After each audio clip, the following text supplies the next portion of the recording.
Olá! Nesse vídeo a gente vai resolver a questão 38 da prova de matemática do ITA 2024. É uma questão de matrizes que fala o seguinte: sejam A, B, C e D matrizes de N por N, N aparentemente é qualquer número natural, nos reais, e é dado para a gente aqui um sistema linear, dado por essas duas equações. Nas variáveis x e y, considere as afirmações.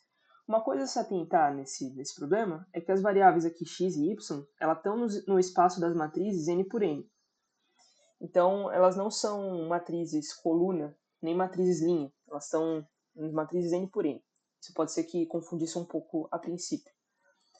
Número 1, vamos analisar essas informações. Eu vou também eu vou responder a afirmação, se é verdadeira ou falsa. Em alguns casos eu vou falar mais algumas coisinhas sobre esse sistema e sobre esse exercício. Então, o número 1 fala que se determinante de A for zero ou determinante de D for zero, então o sistema é impossível.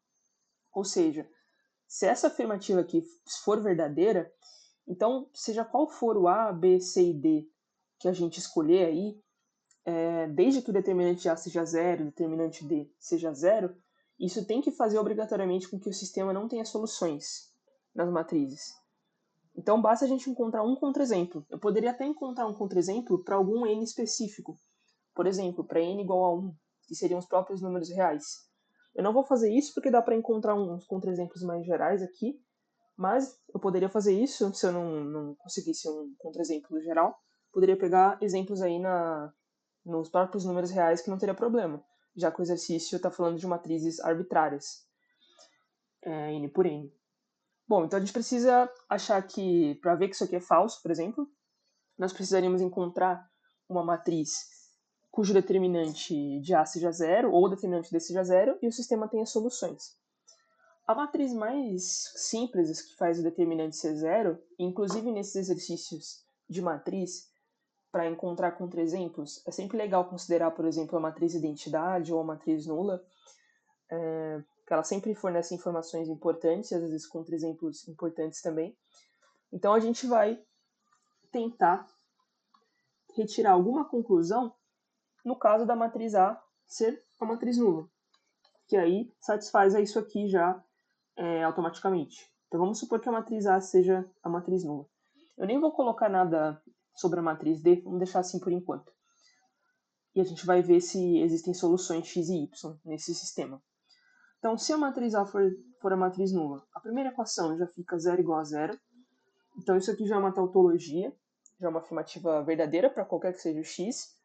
E a segunda equação fica dx mais y igual a c. Vamos supor aqui que a matriz D seja a identidade n por n.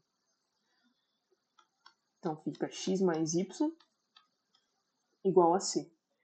Ou seja, nesse caso aqui, inclusive a matriz B aqui, eu esqueci de colocar, mas na verdade, quando a gente considera que a matriz A é a matriz nula, a primeira equação fica 0 igual a B. Então, obrigatoriamente, se a gente considerar igual a zero, o B também teria que ser zero, matriz nula. Mas não tem problema, isso não impede nada. Então, a gente já teria satisfeita a primeira equação automaticamente. E a segunda equação é uma equação que ela está satisfeita para infinitos x e y diferentes. Então, no caso, esse sistema é um sistema indeterminado. Ele tem infinitas soluções. O C pode ser qualquer coisa, pode ser a matriz identidade, a matriz nula, que vai ficar x mais y igual a essa matriz, e aí vai ter infinitas soluções possíveis, seja qual for o valor do n. Então, essa primeira afirmativa é falsa. Não necessariamente o sistema vai ser impossível se a gente tiver exemplos que o determinante de A é zero ou o determinante de D é zero. A gente poderia até colocar A igual a zero e D igual a zero, então esse ou aqui, mesmo que fosse E, o sistema não necessariamente seria impossível ainda, porque ficaria y igual a c, ou seja, qualquer c aqui também é só pegar y igual a c que a gente já teria a resposta, e o x podia ser qualquer coisa. Então, essa afirmativa 1 é falsa. Beleza. Agora vamos ver a segunda afirmativa aqui dessa questão. Se A igual a B, ele está dizendo que o sistema possui uma única solução. Tá, Então, para que essa afirmativa seja verdadeira, sempre que eu tiver A igual a B, o sistema deve possuir uma única solução. Então, de novo, vamos tentar pegar o exemplo da matriz nula para pelo menos tirar mais informações. Porque a gente precisa de informação, a gente precisa ter ideias. Então, mesmo que isso não funcionasse, talvez desse uma ajudada em qual seria o nosso próximo passo. Então, vamos tentar tomar aqui A igual a B, que é igual a zero. Nesse caso, o meu sistema ficaria assim. 0 igual a zero novamente, ou seja, isso aqui seria satisfeito automaticamente, a primeira equação, e a segunda equação ainda ficaria dx mais y igual a c. Bom, aqui de novo, né, a matriz D pode ser qualquer coisa, eu vou escolher aqui, escolher D igual a identidade. Dessa vez, se eu escolhesse D igual a zero, também daria certo, inclusive. Mas vamos escolher identidade, N por N. E o C, sei lá, pode ser a própria matriz nula mesmo. E aí o meu sistema ficaria assim. 0 igual a zero. X mais y igual a matriz nula. E, de novo, o sistema vai ter infinitas soluções, né? Mesmo que isso aqui se trate de n igual a 1, que aí ficaria só x mais y igual a zero.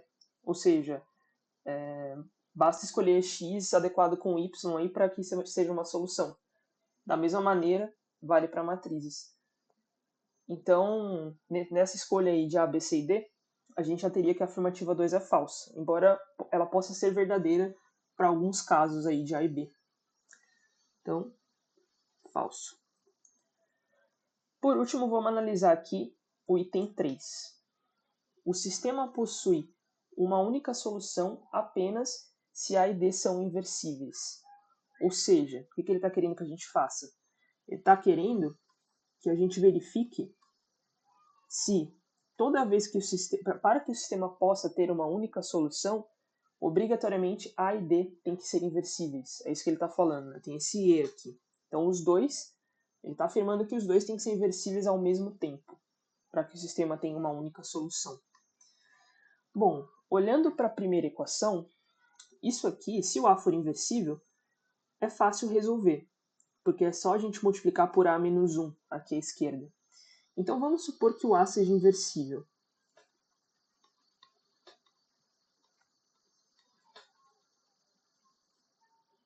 Se o A for inversível, eu vou pegar a primeira equação, como eu falei, multiplicar por A menos 1 à esquerda. Então fica x igual a A menos 1b. Então, o x tem solução única, se o A for inversível. A solução é A menos 1 vezes b. Agora vamos ver a segunda equação. O x, eu já sei quem é, a partir da primeira equação, nesse caso.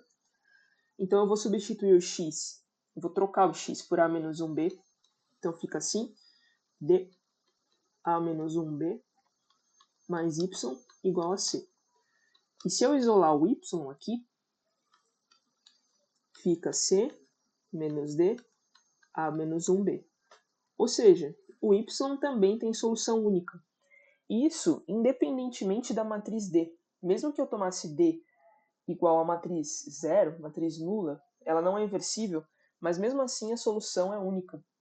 Então o sistema possui uma única solução também se o D não for inversível, basta que o A seja inversível. Então o que a gente mostrou? Tá, isso já basta para responder o exercício. A gente mostrou que essa afirmativa é falsa. Seria verdadeiro se tivesse escrito o sistema possui uma única solução apenas se A for inversível. Aí seria verdade. Quer dizer, ainda a gente não teria mostrado que isso é verdade. A gente ainda ficaria em dúvida. Mas se ele está falando que obrigatoriamente A e D são inversíveis, e o D não precisa ser, então isso aqui também é falso. E, portanto, a resposta seria o nenhuma. Só que agora eu queria só explorar mais um pouquinho esse item 3 para ver se, de fato, é necessário. Porque a gente viu que se o A é inversível, o sistema possui uma única solução. Mas será que se o sistema possui uma única solução, então o A é inversível? Então seria uma outra pergunta aí que a gente poderia se fazer. Não é tão fácil assim de ver isso, é mais fácil você ver que se o A for inversível, o sistema possui uma única solução. Mas como é que a gente poderia fazer? Vamos analisar, vamos supor que o sistema possua uma única solução e a gente quer mostrar que o A seja inversível. Ok? Beleza. Então a gente tem o seguinte. Aliás, eu acho que isso aqui é mais fácil até fazer pela contrapositiva. Isso aqui é legal, inclusive, de saber. Então, o que a gente quer mostrar? A gente quer mostrar que uma única solução implica a inversível. A contrapositiva é eu mostrar que a negação desse aqui implica a negação desse aqui. Ou seja, eu quero provar que se A não é inversível, então o sistema possui mais de uma solução. Possui mais de uma solução. Então eu vou fazer aqui pela contrapositiva. Vou dar pelo menos uma ideia. Não vou fazer porque exigiria conhecimento de umas outras coisinhas, eu não sei se vale a pena. Então tá, vamos então assumir que o A não é inversível. Se o A não é inversível, isso significa que o determinante do A é igual a zero. E isso também tem outras implicações a respeito do escalonamento. Isso significa que se a gente escalonar a matriz a matriz resultante do escalonamento, ela vai ter pelo menos uma linha nula. A última linha aqui vai ser nula. É isso que vai ser a chave do que a gente vai fazer. E toda vez que a gente escalona uma matriz, escalonar são aquelas operações elementares, né? Trocar linhas de posição, ou então somar uma linha com um múltiplo da outra, ou então multiplicar a linha por um escalar. Essas operações são operações elementares. As operações não mudam o fato da matriz ser inversível ou não.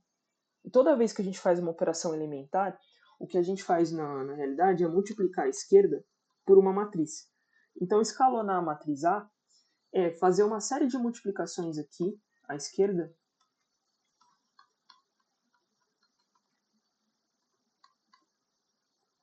a gente multiplica aqui por várias matrizes elementares e fazer que isso aqui seja igual à matriz escalonada, que eu vou chamar de E. Ok.